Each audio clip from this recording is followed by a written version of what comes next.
अभिनंदन पत्र। इसमें उन्हें 6 पद दिए हैं। सामाजिक क्रांति के अग्रदूत, मारवाड़ी समाज के नेता, चीर तरुण समाज सेवी, स्वाधीनता संग्राम के सैनिक, अमर विद्रोही, सामाजिक क्रांति चिरायु हो। हमारे पूर्वजों ने सेवा भाव से ये काम किया, मगर उनके पीछे एक और सूक्ष्म चिंतन भी था। वो केवल मरीजों की सेवा नहीं चाहते थे, मरीजों की सेवा सर्वोपरि है, मगर साथ में साथ वो समाज को भी सिंचित करना चाहते थे, समाज में एक परंपरा देना चाहते थे कि सेवा भावी कैसे बनो। एक डायलिसिस में जो खर्चा बाहर के हॉस्पिटल में करीब 1500 रुपया मिनिमम आता है, वो व्यवस्था जो है वो डायलिसिस हम लोग 500 रुपया में प्रदान करेंगे।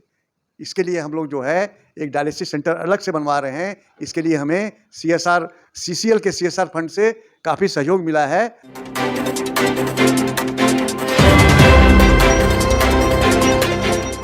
ये तो नागरमल मोदी सेवा सदन और मोदी परिवार और रांची के सभी समाज वालों के लिए बड़े गर्व की बात है। उनके जीते जी मृत्यु से कुछ दिन या हफ्ते पहले, जो कि हमारे एक राइटर हैं उनके द्वारा बताया गया, ये सारे 14 संगठन उनके पास फिजिकली आकर उन्हें एक अभिनंदन पत्र दिए हैं। और ये जो उन्हें अभिनंदन पत्र मिला है, ये उनके डेथ से कुछ दिन या हफ्ते पहले उन्हें ये समाज वाले लोग आके दिए। और ये वाकई बहुत ही सुंदर और प्रेशियस चीज़ है सभी के लिए। मुझे लगता है कि समाज को इससे प्रेरणा मिलेगी और जो करंट जनरेशन और आने वाली जनरेशन है, क्योंकि ऐसा इसमें लिखा हुआ भी है कि आपसे हम लोगों को बहुत इंस्पिरेशन मिला है और हम लोग आगे भी इसको ले जाएंगे ताकि आने वाले समाज के लोग भी इस तरह से समाज के लिए काम करें। सर, अगर नहीं मिलता उन लोगों से इनसे प्रेरणा, तो आज जो 68 वर्ष पहले जो इन्होंने सपना देखा था सर, और आज जो सपना साकार हो रहा है आप लोगों के निगरानी में, देख रेख में, कितना अनुभव कर रहे हैं आप? देखिए, ये जो सपना देखा था एक स्वास्थ्य लाभ के जगह, इनके कई सपने थे। विधवा विवाह था, पर्दा प्रथा था, जो बच्चों के छोटे बच्चों की शादी बचपन में करा देते हैं उसके ऊपर रोक था, वृद्ध विवाह था, जो बूढ़ों की शादी होती थी, छूत अछूत का परहेज था, मतलब ये इससे वो मना करते थे, ऐसा नहीं करना है।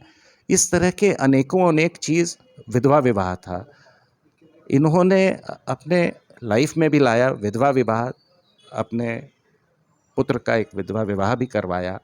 तो ये सिर्फ कहने वाली बात नहीं है, ये करके दिखाने वाली चीज़ थी, जो ये करके दिखाते थे। अपने समय में जो क्रांति का समय था, उस समय ये जेल भी गए और कई चीज़ें की इन्होंने, जो कि एक खुद में एक किताब लिखाया जा सकता है, और इनके ऊपर एक किताब भी लिखा रहे हैं, बहुत जल्द ही आप लोगों के सामने आएगा। कहते हैं कि जो दादा ने पौधा लगाए थे उसको पोता काट रहे हैं, और अब इन्होंने साफ तौर पर कहना है कि भैया अब उनके नाम पर हम लोग एक पुस्तक फिर लिखने जा रहे हैं, और पुस्तक लोगों के बीच में जल्द प्रकाशित होकर आएगा। तो थंडर जी को ही इंतजार रहेगा कि पुस्तक जल्दी मार्केट में आ जाए। अब हम लोग कह रहे हैं कि लोगों को डायलिसिस करने के लिए कम खर्च में आपकी व्यवस्था, कल घोषणा भी किया है आप लोग।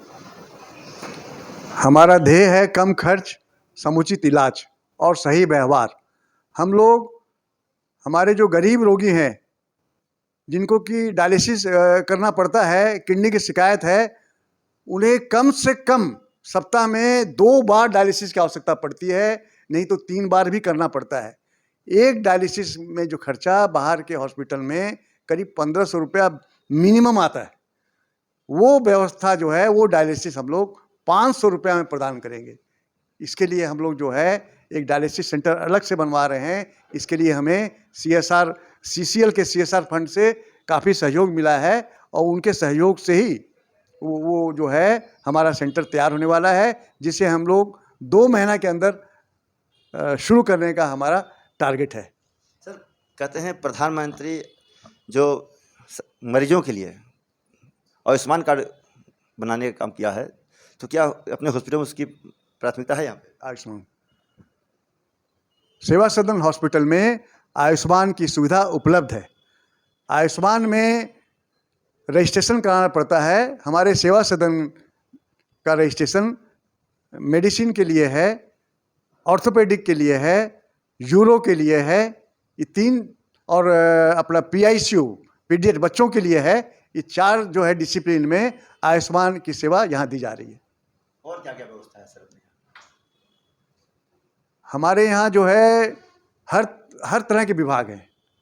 आप जनरल फिजिशियन लीजिए, जनरल सर्जरी लीजिए, ऑर्थोपेडिक लीजिए, गायनी लीजिए, डेंटल लीजिए, न्यूरो लीजिए, आई लीजिए, सब सारी सुविधाएं यहाँ पर, सारी तरह के विभाग यहाँ पर उपलब्ध हैं आज के दिन। इसीलिए सुपर स्पेशलिस्ट है। इस हॉस्पिटल में 8 ICU हैं। बच्चों का ICU अलग है, नवजात बच्चों का ICU अलग है, जहाँ बहुत कम खर्च में बच्चों का इलाज किया जाता है। हमारे यहाँ कार्डियक सेंटर है। एक छत के नीचे इतनी सारी सुविधाएं पूरे राज्य में कहीं नहीं है। यहाँ हमारे यहाँ 5 DM डॉक्टर हैं कार्डियक के, जो कि इतनी बड़ी टीम इस पूरे राज्य में किसी हॉस्पिटल में नहीं है। सवाल एक मन में आ रहा है सर कि जब सब कुछ यहाँ पे है सेवा सदन में, तो राज्य सरकार से सेवा सदन को कितना लाभ मिल रहा है सर? क्या सहयोग है राज्य सरकार से? सरकारी सहयोग लेने के लिए हम लोग इच्छुक नहीं है। सरकारी सहयोग लेने का मतलब बहुत तरह का जो है डॉक्यूमेंटेशन, बहुत तरह का रिपोर्ट्स, बहुत तरह की जवाबदेही, उनका ऑडिट फेस करना, ये हम लोग नहीं चाहते। इसलिए हम लोग जो भी काम यहाँ करते हैं वो समाज के सहयोग से ही करते हैं। तो अरुण छावड़िया जी ने साफ तौर पर कहा कि छावचरिया जी ने कहा कि सेवा सदन में समुचित व्यवस्था है। आपको एक ही छत के नीचे सभी रोग का इलाज होता है, और यहाँ पे आप जब भी आइएगा तो आप निराश होकर नहीं जाइएगा, क्योंकि यहाँ के स्टाफ लोगों को ट्रेनिंग दी गई है कि जो भी आए उनसे आप शालीनता से बातचीत करें और उनके कष्ट को कम करने का काम करें। आज सेवा सदन 60वां वर्षगांठ मना रहा है। अब कहते हैं धीरे धीरे 75 साल होगा, उसके बाद 100 साल होगा। जब 100 साल होगा तो उस समय कुछ और सेवा सदन हम लोग कर रहे हैं। सेवा सदन स्थापित हो गया, अब सेवा सदन में फल भी लगना शुरू हो गए हैं। वो सेवा सदन आप लोगों के बाद, आप लोग जो जनरेशन आएगा, पीढ़ी आएगा, उसको उनके लिए क्या संदेश है, उसको कैसे सजा के रखेंगे लोग? देखिए, मेरा मानना यह है कि समाज का कार्य निरंतर चलते रहता है। हमारे पूर्वजों ने सेवा भाव से ये काम किया, मगर उनके पीछे एक और सूक्ष्म चिंतन भी था। वो केवल मरीजों की सेवा नहीं चाहते थे, मरीजों की सेवा सर्वोपरि है, मगर साथ में साथ वो समाज को भी सिंचित करना चाहते थे। समाज में एक परंपरा देना चाहते थे कि सेवा भावी कैसे बनोगे तुम। उन्होंने व्यापार करने के लिए अलग स्थान बनाया, बस सेवा करने के लिए भी अलग स्थान बनाया। उन्होंने गौशाला बनाई, डेयरी नहीं बनाई, गौशाला बना दिया। उन्होंने बैंक्वेट हॉल नहीं बनाया, उन्होंने धर्मशालाएं बनवाई। वैसे ही उन्होंने अस्पताल में डॉक्टर का चैम्बर बनाया, मगर उसको नाम दिया सेवा सदन का। और उसके पीछे आप ऐसा समझें कि सेवा सदन द्वारा या इस तरह की और संस्थाओं द्वारा एक अद्भुत कार्य हो रहा है, अदृश्य कार्य हो रहा है।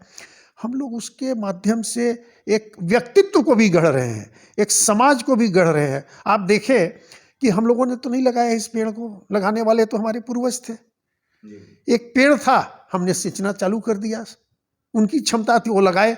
हमारे पास सामने काम मिला तो हमने सींचना शुरू किया।